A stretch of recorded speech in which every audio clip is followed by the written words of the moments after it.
É uma alegria muito grande estar aqui novamente com os irmãos, tá? Hoje a palavra do Senhor está lá no livro do profeta Ageu. Livro do profeta Ageu, capítulo de número 2, do versículo 1 até o versículo de número 9.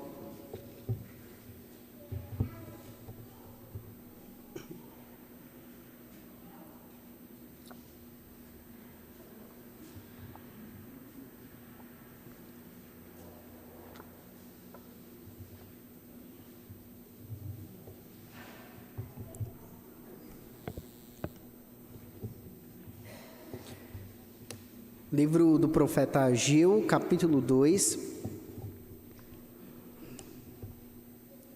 do versículo 1 até o versículo de número 9.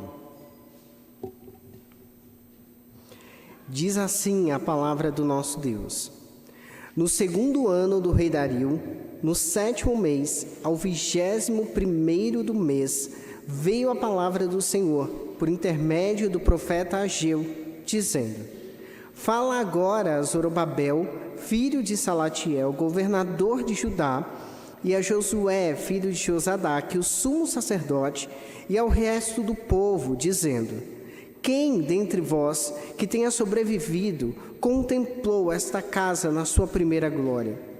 E como a vedes agora? Não é ela como nada aos vossos olhos? Ora, pois, sê forte, Zorobabel, diz o Senhor, e sê forte, Josué, filho de Josadaque, o sumo sacerdote, e tu, todo o povo da terra, sê forte, diz o Senhor, e trabalhai, porque eu sou convosco, diz o Senhor dos exércitos, segundo a palavra da aliança que fiz convosco, quando saístes do Egito, o meu espírito habita no meio de vós. Não temais. Pois assim diz o Senhor dos Exércitos, ainda uma vez, dentro em pouco, farei abalar o céu, a terra, o mar e a terra seca. Farei abalar todas as nações, e as coisas preciosas de todas as nações irão, e encherei de glória esta casa, diz o Senhor dos Exércitos. Minha é a prata, meu é o ouro, diz o Senhor dos Exércitos. A glória dessa última casa será maior do que a da primeira, diz o Senhor dos Exércitos. E neste lugar darei a paz, diz o Senhor dos Exércitos. Meus irmãos, de alguns tempos para cá tem parecido cada vez mais frequente o acontecimento de algumas tragédias naturais.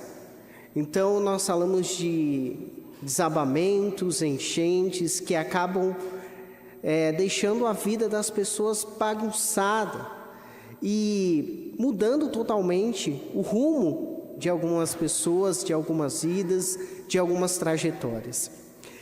Um desses acontecimentos foi em 25 de janeiro de 2019, quando a barragem da mina Córrego do Feijão se rompeu em Brumadinho, e você deve ter ficado sabendo desse caso, onde muitas pessoas ficaram desabrigadas, muitas pessoas perderam suas casas, muitas pessoas perderam suas vidas e outras pessoas perderam entes queridos, perderam pessoas que amavam. Quando nós víamos nos jornais as imagens, víamos uma imagem de desolação, de pessoas que estavam tristes, sem rumo, sem saber como prosseguir. E nós talvez não tenhamos passado por situações tão intensas e acontecimentos tão trágicos como esse. Talvez não tenha chegado a isso na sua vida, mas certamente você teve tempos difíceis. E talvez esteja ainda passando por algum período difícil e complicado da sua vida. Por isso, o texto de hoje nos direciona para o seguinte tema: como perseverar em meio ao desânimo. Como perseverar em meio ao desânimo. Essas pessoas que passaram por essa enchente que eu citei, por esse desastre natural, certamente ficaram desoladas, desanimadas e desnorteadas, sem saber para que direção olhar. E às vezes nós ficamos assim. O profeta Ageu aqui traz uma mensagem direta e uma mensagem forte de ânimo para esse povo. Mas é importante que lembremos o que levou ele a transmitir essa mensagem. Porque no capítulo 2 de Ageu, do versículo 1 até o versículo 9, Ageu traz essa mensagem de encorajamento para o povo. O que é que estava acontecendo? Por que é que esse povo precisava dessa mensagem? Já havia se passado nesse período, irmãos, mais de 18 anos desde o decreto de Ciro que permitia que os judeus retornassem do exílio na Babilônia. E havia um entusiasmo quando o templo começou a ser reconstruído, o templo, símbolo espiritual, o templo simbólico, um templo que realmente trazia o povo para um ânimo novo e para uma conexão com Deus. Só que as coisas não começaram a progredir como o povo imaginava. Então, o povo desanima. O capítulo 1 vai nos dizer que o povo tinha esquecido do templo. O povo tinha deixado de lado a reconstrução do templo para cuidar da sua própria casa. Então Ageu chama a atenção desse povo, dizendo: olha, vocês estão cuidando das suas casas, mas vocês deixaram a casa do Senhor de lado. Era um povo que tinha desanimado de fazer aquilo que o Senhor disse que era para ser feito. Então, no capítulo 2, nós temos Deus animando esse povo. No capítulo 1, Ageu, ele chama a atenção do povo, e no capítulo 2, ele anima esse povo. Só que essa mensagem de ânimo não acontece numa data qualquer, acontece no período de encerramento da festa dos tabernáculos, um período onde as autoridades estavam lá. As pessoas de maior influência e poder estavam lá. E isso tem tudo a ver com o direcionamento dessa mensagem. Observe que no versículo de número 1, nós temos o relato de para quem esse texto é direcionado. Versículo 2, ele diz que o texto é direcionado para Zorobabel e para Josué e para o resto do povo, para o povo que tinha permanecido. E Zorobabel e Josué eram líderes, eram autoridades, então nada melhor do que pronunciar essa mensagem naquela circunstância. Mas, irmãos, assim como o exemplo que eu citei do desabamento, da tragédia, o povo também estava desanimado. O povo não achava que o templo poderia ser reconstruído. E por isso eles também precisavam entender como perseverar em meio ao desânimo. Nós temos duas orientações do Senhor no texto de Ageu 2, do versículo 1 até o versículo 5. A primeira está começa no versículo 1 e nos ensina a confiar no Senhor que nos fortalece. Então, como é que você persevera em meio ao desânimo? Confiando no Senhor que te fortalece. O texto diz o seguinte: no segundo ano do rei Dario, no 7º mês, ao 21º do mês, veio a palavra do Senhor por intermédio do profeta Ageu, dizendo. Fica muito claro aqui, irmãos, que não é uma reflexão pessoal de Ageu, não é uma opinião de Ageu, mas é a palavra do Senhor que veio através dele.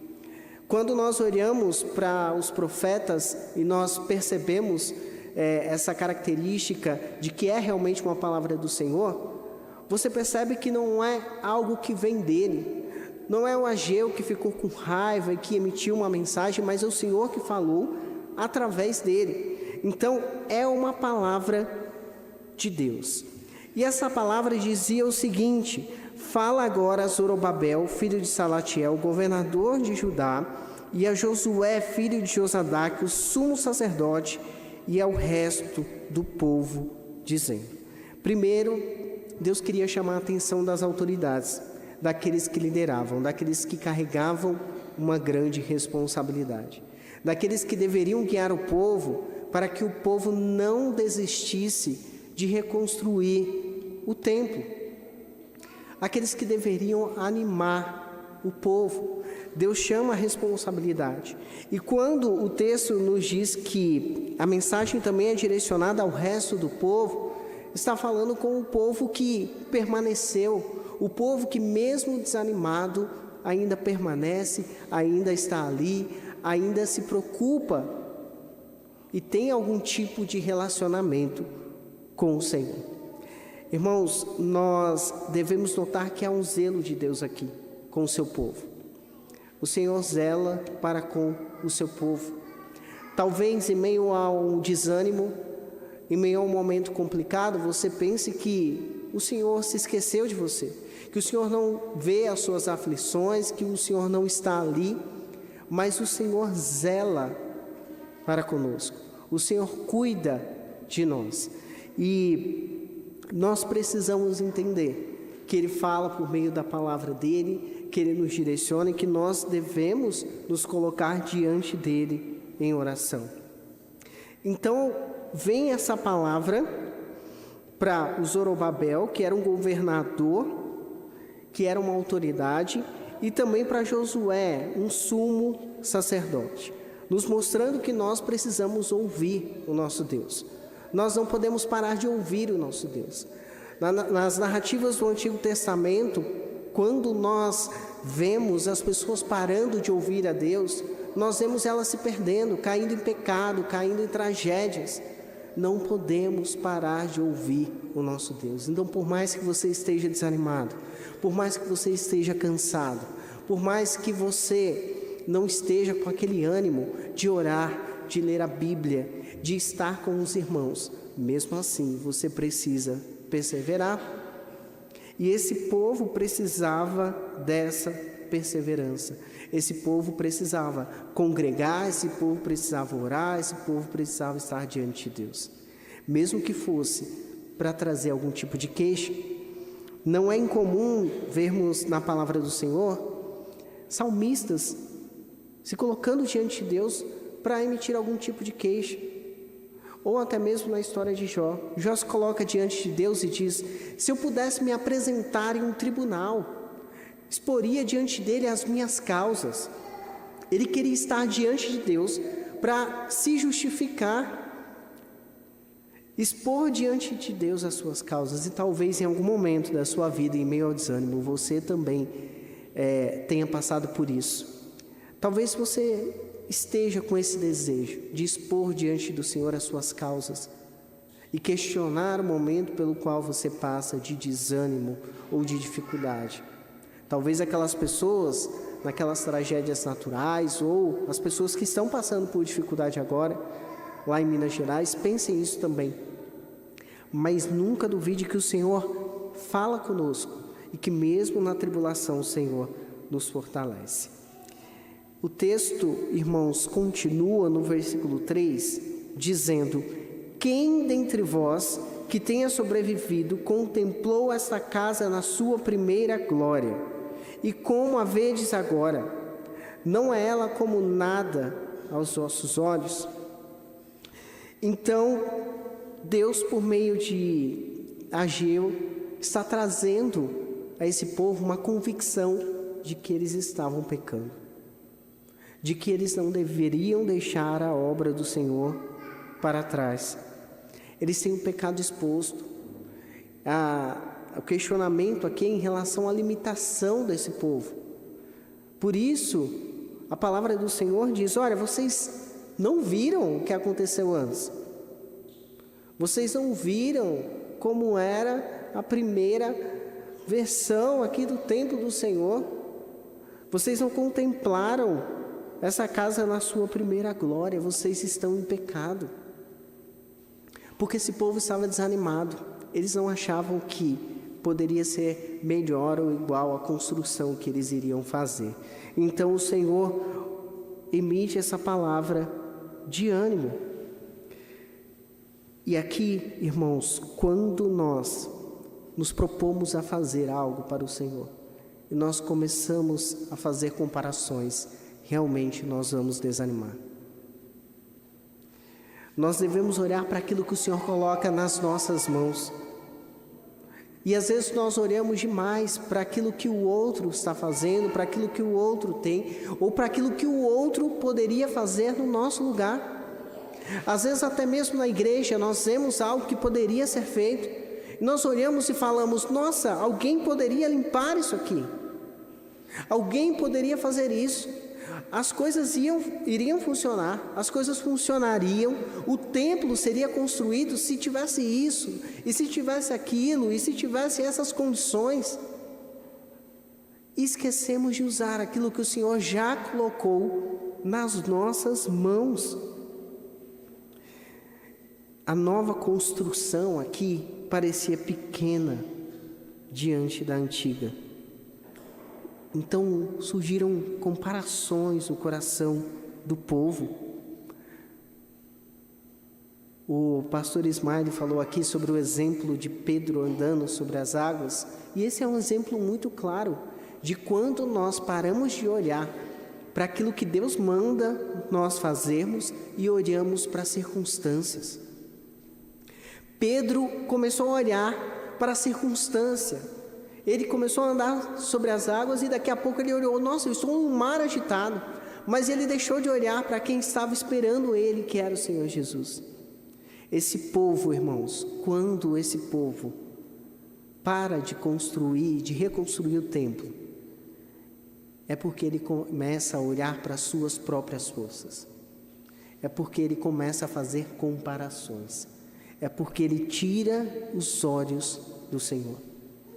Por isso, não tire os olhos do Senhor. Por mais que a caminhada seja difícil, não tire os olhos do Senhor, porque é o Senhor quem te direciona em relação àquilo que você deve fazer. Começo do ano, geralmente as pessoas fazem planos e as pessoas sempre se perguntam: o que é que eu vou fazer? Vou fazer uma faculdade, eu vou começar atividade física, eu vou começar a ler a Bíblia, o que eu vou fazer? E o que você deve perguntar primeiro é se você está disposto a fazer aquilo que Deus quer que você faça. Mesmo que seja desagradável, mesmo que seja contra a sua vontade, esteja disposto a fazer aquilo que Deus quer que você faça. Porque como Spurgeon disse que ficaria envergonhado se visse um filho dele ser reduzido a um rei, se Deus tivesse o chamado para ser um pastor. Ele veria o filho dele ser reduzido a um rei se Deus tivesse o chamado para ser um pastor. Porque não importa aquilo que você quer, mas importa aquilo que o Senhor quer que você faça. Então, antes de pensar nos seus planos, pense se você está onde Deus quer que você esteja, fazendo aquilo que Ele quer que você faça, porque a vontade dEle é boa, perfeita e agradável. Além disso, o texto no versículo 4 vai dizer: ora, pois, sê forte, Zorobabel, diz o Senhor, e sê forte, Josué, filho de Josadaque, o sumo sacerdote, e tu, todo o povo da terra, sê forte, diz o Senhor. Esse versículo começa com uma transição importante. Esse termo, ora, pois, é o mesmo que, olha, apesar de tudo o que vocês passaram, de tudo o que foi dito antes, vocês precisam ser fortes. Vocês precisam continuar. É como se alguém dissesse para aquele povo que passou por aquelas tragédias naturais: olha, apesar de tudo que vocês passaram, vocês precisam continuar lutando. Apesar de todas as pessoas que vocês perderam, vocês precisam continuar lutando. Vocês precisam continuar tentando. Vocês precisam continuar vivendo para a honra e glória do Senhor. Apesar de todas essas condições, vocês precisam continuar. Vocês precisam deixar o desânimo para trás. Irmãos, às vezes nós simplesmente temos que seguir, porque às vezes o seu desânimo não vai passar como um passe de mágica. Você está lá desanimado na sua casa, no horário do culto, assistindo Netflix, E aí te perguntam, por que você não foi para o culto? Porque eu estava desanimado. Mas nós devemos agir e ir mesmo desanimados. Porque é quando o Senhor trabalha em nós. Quando nós agimos apesar do nosso desânimo. E é isso que esse termo, ora pois, vai nos trazer essa ideia. Apesar de tudo, vocês têm que fazer outra coisa agora. É assim que vocês têm que agir. E o texto diz, ser forte, Zorobabel.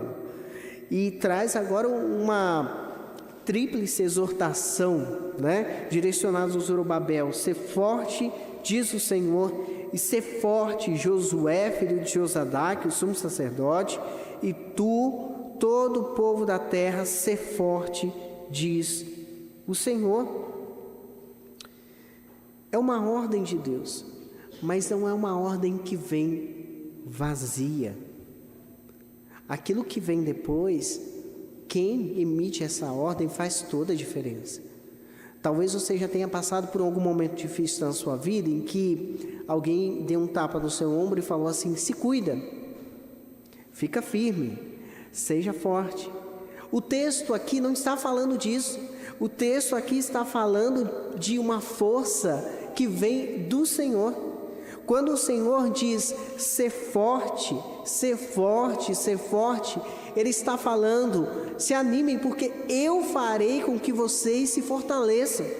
A força de vocês não vem da sua própria vontade, mas vem de mim. É isso que o Senhor está falando. Então, quando nós lemos isso, nós não podemos ler como se alguém estivesse dando um tapa no nosso ombro e nos animando, dizendo, seja forte, fica firme, mas como alguém que nos faz firmes e que nos faz perseverar. Não é quanto dinheiro você tem guardado que vai fazer isso. Não é o conhecimento que você tem do mundo que vai fazer isso. Aquilo que vai te fazer forte é o Senhor. Toda a força que nós precisamos para sair de uma situação de desânimo e para perseverar em meio ao desânimo vem do Senhor. É Ele quem cuida de nós. Essa repetição, irmãos, não acontece por acaso, mas porque Deus queria que isso fosse enfatizado. Porque é muito fácil desanimar. É muito fácil desanimar. Talvez você tenha começado, por exemplo, o seu dia do Senhor hoje animado, dizendo, hoje é dia do Senhor, eu vou à igreja. E de repente as coisas não andaram bem em casa, o seu almoço atrasou, você pegou o trânsito, o seu carro pode ter quebrado no caminho, aconteceu alguma confusão no mercado, alguém foi ríspido com você e você ficou chateado. E por conta disso, você acha que o seu dia acabou. O Senhor nos conhece, por isso Ele enfatiza que Ele nos fortalece, porque Ele sabe como nós somos frágeis e como para nós é fácil desanimar. Ele sabe como para nós é fácil desanimar. Esse encorajamento do Senhor, ele é parecido, semelhante com o encorajamento que Davi deu ao seu filho Salomão, lá em 1 Reis, capítulo 2, versículo 2, e também ao encorajamento que Josué dá ao seu povo, quando eles começaram a tarefa de conquistar a terra de Canaã, lá em Josué 1, versículo 6. E não é algo somente para Josué, não é um conselho apenas do rei Davi para Salomão, ou uma palavra de Ageu para esse povo, mas é uma palavra para o povo do Senhor hoje. Esse povo já tinha lamentado muito. Eles não foram chamados para lamentar o que eles não podiam fazer, mas para obedecer com fidelidade, confiando em quem realmente podia fazer, que era o Senhor. E nós somos também chamados a isso. Nosso esforço não é autossuficiente. Talvez você ache que as coisas dependam muito de você. Talvez você ache, como pai que deve cuidar da sua casa, talvez você ache que tudo, exatamente tudo, dependa de você e tudo tem que estar no seu controle. Como mãe que cuida de repente da rotina dos filhos, talvez você ache que tudo tem que estar no seu controle e que as coisas que acontecem, que fogem ao seu controle, é a sua culpa. Talvez você pense isso, mas o Salmo de número 127, versículo 1, deixa isso bem claro. Deixa claro que nós não somos autossuficientes, mas o Senhor é que é soberano na nossa vida. O texto diz: se o Senhor não edificar a casa, em vão trabalham os que a edificam. O chamado aqui, irmãos, esse povo e nós devemos entender que o chamado não é apenas para trabalhar, mas é para trabalhar afirmados na certeza que a graça de Deus é suficiente para esse trabalho. E nós devemos viver sabendo que a graça de Deus é suficiente para a nossa vida. Esse povo precisava entender isso. Então saiba que o Senhor não é um Senhor que dá meras palavras de motivação para você continuar, mas é um Deus que te fortalece de verdade para você continuar. Além disso, ainda aí no versículo de número 4, o texto continua, no finalzinho, olha. E trabalhai, porque eu sou convosco, diz o Senhor dos Exércitos. O objetivo daquelas ordens seguidas era que o povo trabalhasse. Sejam fortes, sejam fortes, sejam fortes, porque vocês precisam trabalhar. Porque a obra do Senhor não para e a obra do Senhor está esperando. E esse povo não podia mais cuidar apenas da sua própria casa, mas devia cuidar da casa do Senhor.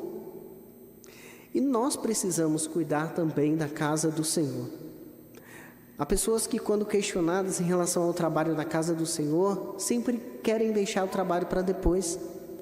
Não, quando eu estiver de férias, deixa eu acabar a faculdade, deixa eu terminar isso, deixa eu terminar aquilo, deixa eu me aposentar.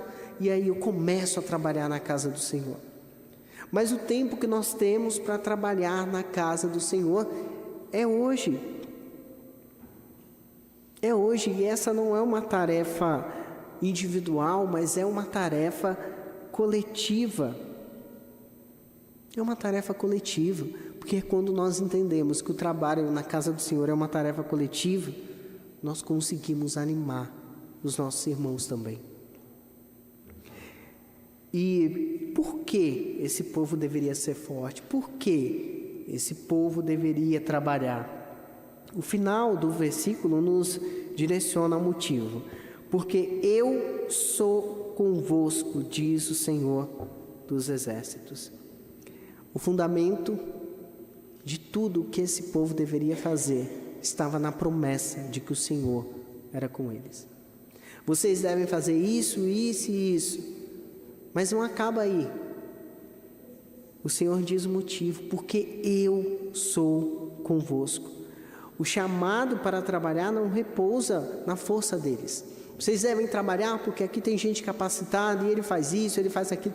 Mas porque o Senhor estava ali, o Senhor os capacitaria. A presença de Deus era a garantia de que o esforço daquele povo não seria em vão. E nós precisamos lembrar disso. Perceba que essa promessa que Ageu traz, porque eu sou convosco, ela aponta para Jesus Cristo. Jesus Cristo, quando manda os discípulos irem pregar o Evangelho, ele diz: olha, eis que estou convosco todos os dias até a consumação dos séculos. A mensagem de Ageu era: vocês precisam trabalhar, vocês precisam cuidar da casa do Senhor. Qual o motivo? Porque eu sou com vocês. A mensagem de Jesus Cristo é: vocês precisam fazer discípulos, e eu estou convosco todos os dias até a consumação dos séculos. E a mensagem para nós hoje ainda é essa: precisamos trabalhar na casa do Senhor porque o Senhor está conosco. Precisamos fazer discípulos porque o Senhor está conosco. Porque se Ele não estivesse, nós não conseguiríamos. mas Ele está. Então perceba que em Ageu, Deus estava no meio do povo para sustentar a obra. Mas em Cristo, Deus está conosco para nos sustentar em todo momento. Ele não nos abandona. Portanto, nós trabalhamos, nós perseveramos, não temos nada a temer. Nós precisamos de força e o Senhor nos fortalece. Na vida diária, isso significa que nós devemos agir. Você deve fazer o seu melhor estudando, não só orando pelos seus estudos, mas estudando com dedicação, sendo o melhor funcionário que você pode ser. Os pais devem perseverar na formação dos filhos, mesmo quando não enxergam resultados, mesmo quando estão cansados. As mães devem lembrar que o seu trabalho, mesmo que seja silencioso, deve ser feito para o Senhor. E os filhos são chamados a obedecer. Então, esse povo, assim como nós, deveria começar a cumprir a ordem do Senhor dentro da sua própria casa. Começar a perseverar em meio ao desânimo dentro da sua própria casa. E é isso que nós devemos fazer. No versículo 5 o texto continua dizendo: segundo a palavra da aliança que fiz convosco quando saístes do Egito. Aqui o profeta lembra, de algo que já ocorreu. Ele fundamenta o encorajamento na memória da aliança que Deus havia feito com o seu povo. Ele lembra de um episódio do bezerro de ouro, registrado lá em Êxodo, do capítulo 34 a 32, até o capítulo 34, quando a rebelião resultou na saída da presença de Deus dali. E aí Moisés intercede e o Senhor reafirma sua aliança com o povo, garantindo que permaneceria ali. Então Ageu traz essa ideia, ele relembra: olha, assim como no deserto, quando Deus não abandonou o seu povo, eu não abandonarei vocês. A minha presença vai ser o que tornará possível a construção do tabernáculo, mesmo a reconstrução mesmo após a crise. Agora, esse princípio se aplica. A obra só poderia avançar porque o Espírito de Deus permaneceria ali. E se Ele garante a sua presença, não há motivo para desespero. Aqui nós encontramos algumas aplicações para a nossa vida, irmãos. Nós só conseguimos continuar porque primeiro Deus restaurou o relacionamento dele conosco. E Ele fez isso por meio de Jesus Cristo. Nós temos muitas dificuldades para perdoar as pessoas. Muitas. Nós enxergamos toda a nossa justiça quando pecam contra nós. Mas ele fez aquilo e ele precisa pagar por aquilo, ele precisa ser levado ao pastor e ao conselho, ele precisa tomar jeito. E parece que nós nunca cometemos nenhum tipo de pecado. Mas toda vez que for difícil perdoar alguém, nós devemos nos lembrar de como foi a restauração do nosso relacionamento com Deus. Jesus Cristo nos perdoou. Isso mostrou que o próprio Deus foi quem proveu a restituição do relacionamento. Nós seríamos Deus e Ele foi lá, nos pegou no colo e falou: não, eu te perdoo. E esse padrão segue na palavra de Deus. Em Mateus 18, nós temos um roteiro de como tratar alguém que pecou. E sabe qual é a primeira atitude? Se seu irmão pecou contra ti, vai arguí-lo entre ti e ele. Sabe o que você tem que fazer se alguém pecar contra você? Vai lá, você resolver a situação e restituir a relação de vocês. Você que foi ofendido. Vai abrir os olhos do seu irmão e restituir a relação de vocês. Deus deixa muito claro para esse povo que a relação deles estava restituída e por isso eles conseguiam continuar. E por isso eles conseguiriam prosseguir. E de fato, irmãos, você só consegue se levantar depois de uma tragédia, de uma doença, de uma dificuldade financeira, porque Deus não rompeu sua aliança com você. É por esse motivo que você consegue se levantar.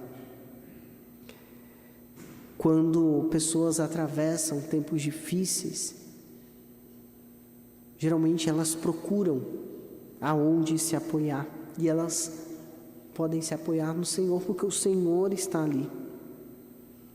O Senhor é o provedor da restituição desse relacionamento. E quando nós vemos que o texto diz que o meu Espírito habita no meio de vós, a ideia é que quando Ageu traz que o Espírito habita, a ideia é de uma ação contínua. É como se ele dissesse: meu Espírito está no meio de vocês e ele estará com vocês. Vocês terão tudo aquilo que vocês precisam, principalmente a minha presença. Ele está falando de uma realidade duradoura. Ele está dizendo: vocês são o meu povo e eu estarei com vocês. Ainda temos no versículo 5, no final do versículo 5, uma outra ordem: não temais. E essa é uma ordem que traz força. O medo era uma coisa real.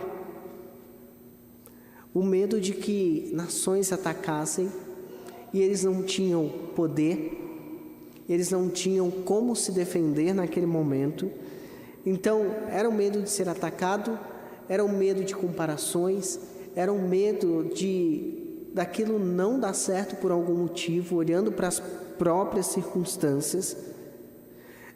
Por isso nós temos aqui uma ordem clara: vocês não devem temer. Talvez você se lembre da história dos 12 espias que entraram na terra de Canaã, e eu quero chamar a atenção para o fato de que 10 deles voltaram focados nos gigantes da terra e disseram: somos como gafanhotos aos olhos deles, não podemos conquistá-los. Isso está lá em Números 14. Mas Josué e Calebe voltaram e disseram: porque Deus está conosco e Ele nos prometeu aquela terra, vamos comê-los no almoço. Então, se lembre do poder que tem o fato do Senhor estar com você. Faz toda a diferença. Se você olha para as circunstâncias da vida, querendo enfrentá-las sozinho, você realmente não vai conseguir. Mas enfrente-as sabendo que o Senhor está com você. Não tema o tamanho dos desafios, não foque nos gigantes, não tema aquilo que vem contra você, se você está fazendo aquilo que Deus quer que você faça. Se você está fazendo aquilo que Deus quer que você faça, não tema aquilo que vem contra você. E não tema nem o descanso. Talvez, com certeza, na verdade, você já experimentou deitar na sua cama à noite e não conseguir dormir porque você está tentando resolver ainda algum problema do dia seguinte. Você não consegue dormir, você fica agoniado.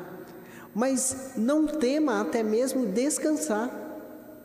Descanse, porque se você acredita que o Senhor está com você, você pode descansar.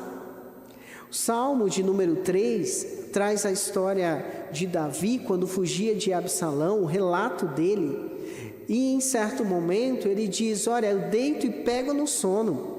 E sabe qual era o contexto? Ele estava fugindo no deserto, não tinha um travesseiro confortável, como você provavelmente tem, uma cama. Ele estava no deserto, em plena perseguição. Mas mesmo assim ele consegue dizer: deito e pego no sono. Acordo não porque alguém vem atrás de mim, mas acordo porque o Senhor me sustenta. Tenha certeza de que você não deve temer o fato de descansar, porque o Senhor te sustenta. Nós vimos até aqui essa resposta do texto para a pergunta: como perseverar em meio ao desânimo? Agora nós temos uma segunda resposta, do versículo 6 até o versículo 9. A segunda resposta é confiando no Senhor que cumpre seus propósitos. E diz o versículo 6: pois assim diz o Senhor dos Exércitos, ainda uma vez, dentro em pouco, farei abalar o céu, a terra, o mar e a terra seca. A mensagem aqui é clara: Deus agiria de forma repentina e decisiva. Deus mostraria todo o seu poder, Deus mostraria sua força. A ideia aqui é de algo dito em um futuro que seria iminente.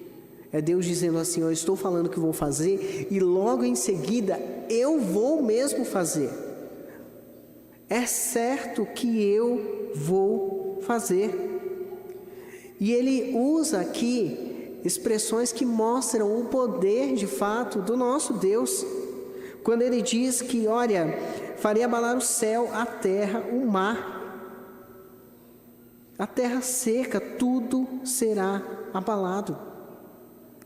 O nosso Deus é poderoso e às vezes nós esquecemos disso. Você sai daqui domingo após domingo, aprendendo na escola dominical, no culto, com a consciência de que Deus é soberano, de que Ele tem poder sobre tudo, sobre todos. E mesmo assim, às vezes temos uma fé tão pequena, que o nosso Deus de fato precisa nos lembrar que Ele abala a terra, que Ele abala o céu, e que Ele tem poder sobre tudo. Como Jesus Cristo mostrou aos discípulos ao andar sobre as águas, ao dormir enquanto a tempestade balança o barco. Não se esqueça do poder do nosso Deus. Esse povo tinha se esquecido, mas esse povo que tinha medo também precisava lembrar do poder de Deus em meio às nações. Por isso o versículo 7 diz: farei abalar todas as nações, e as coisas preciosas de todas as nações virão. Agora essa segunda amostra de poder está no cenário político e humano. Ele demonstra que Ele é Deus soberano sobre a natureza. Ele demonstra agora que é um Deus soberano sobre as nações. Ele está falando: sabe essas nações de quem vocês têm medo? Essas nações que são maiores, essas nações que podem vir contra vocês enquanto vocês me obedecem, eu farei abalar todas essas nações. E não é à toa que ele fala que as coisas preciosas irão, porque uma nação se mede em poder pela quantidade de gente que tem e pelos bens que tem. Por isso ele diz: olha, as coisas preciosas de todas as nações virão. Isso mostra uma intervenção do Senhor. O Senhor daria recursos a esse povo. E é por isso que ele continua no versículo 7: encherei de glória esta casa, diz o Senhor dos Exércitos. Isso é muito significativo, irmãos. Quando o Senhor diz que encherá de glória, isso indica uma ação ativa e completa de um Deus que iria encher de fato aquele lugar. Ele não enche em pouca medida, mas Ele ia encher e inundar de glória aquele lugar. Ele está dizendo: a glória desse novo templo não vai depender de vocês, mas vai depender de mim. É isso que ele está dizendo. Então ele chega no versículo de número 8: minha é a prata meu é o ouro, diz o Senhor dos Exércitos. Esse é um versículo muito mal usado por aí. As pessoas costumam usar esse versículo para dizer que elas podem conquistar tudo, elas podem ter todas as posses que elas quiserem e tal, e aí elas soltam, porque meu pai é dono da prata e do ouro. Ainda faz uma paráfrase, né? Nem diz o que está aqui. E elas costumam usar mal o texto bíblico, né?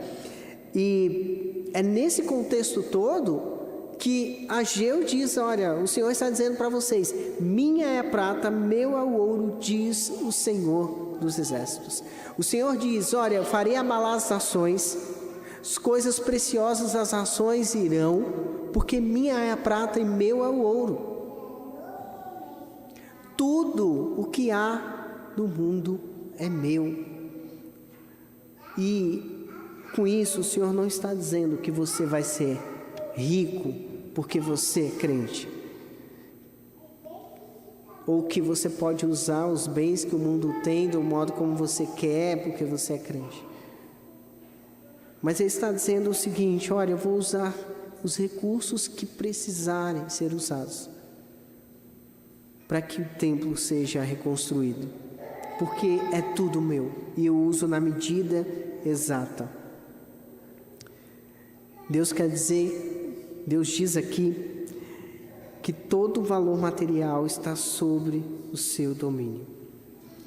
Irmãos, para essa geração isso significava que a reconstrução do templo não era algo que dependia da economia local, não era algo que dependia da força do Império Persa, mas dependia única e exclusivamente do Deus que governava tudo isso. De novo, talvez você ore lá para a sua poupança e você fala assim: eu estou garantido, a minha vida está garantida pela minha poupança, a minha vida está garantida por conta daquilo que eu tenho, daquilo que eu conquistei e por conta dos anos que eu trabalhei. E eu quero deixar claro que você, se tiver uma poupança, ótimo, se tiver bens, ótimo, que bom, e você deve ter sim algo reservado. Mas o que eu quero dizer é o seguinte: a sua vida não deve ser guiada por isso, e a garantia que você deve ter ao executar uma tarefa para o Senhor não deve vir daquilo que você tem, mas vem do Deus a quem você serve. É dele que vem, porque Ele não é só dono da prata, do ouro, Ele é o dono do universo e Ele é o dono também da nossa vida. Ele é o Deus que cuida verdadeiramente de nós. E isso é um desafio, irmãos, porque às vezes nós resistimos quando nós temos que dar um passo de fé. Lembra que fé é a certeza daquilo que não se vê? E às vezes nós queremos ver para poder ir. Eu só vou se eu ver. Mas fé é ter essa certeza na palavra do Senhor. E nós precisamos dessa certeza.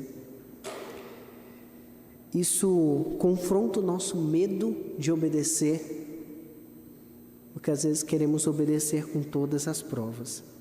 Isso confronta o nosso medo de descansar, porque às vezes a gente só quer descansar depois que tudo estiver resolvido. Mas um descanso, mesmo em meio à tribulação, mostra que nós confiamos no Deus que nos guarda. E, por fim, versículo 9 nos diz: a glória dessa última casa será maior que a da primeira, diz o Senhor dos Exércitos. Esse versículo afirma que, como resultado da ação de Deus, a glória futura do templo será maior que a glória passada. E que, além disso, o Senhor vai conceder paz àquele lugar. E isso é o Senhor que está garantindo. Esse povo deveria confiar em Deus. Quero que você perceba também que a promessa dessa glória maior também aponta para Jesus Cristo. É um duplo cumprimento aqui. Seria realmente maior, seria um templo melhor. Em questão de estrutura, sim, mas isso também tem um sentido mais profundo. Quando o texto diz isso, está apontando para a ação redentora de Jesus, porque quem Jesus é? O Senhor do templo. E quando o Senhor do templo vem, aí sim a glória do templo é maior do que a da primeira casa. E o próprio Jesus declara em Mateus 12:6, aqui está quem é maior que o templo. E em João 2, versículo 19, ele diz, destruí esse santuário e eu o levantarei em 3 dias. Jesus identifica a si como o verdadeiro templo. Para o povo de Ageu, isso era esperança de que, olha, a gente não precisa nem mais comparar, vai ser melhor, Deus está dizendo.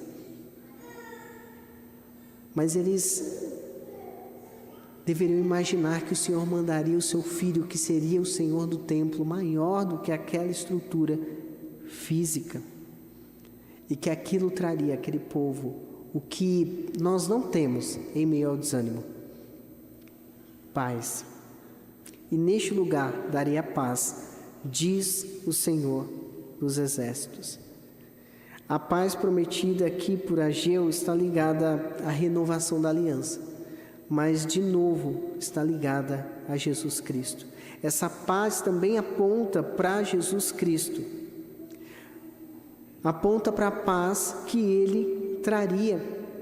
Jesus, em João 14, no versículo 6, Ele vai falar sobre isso com os discípulos. Ele vai discorrer em todo o capítulo dizendo, vocês não devem ficar espantados.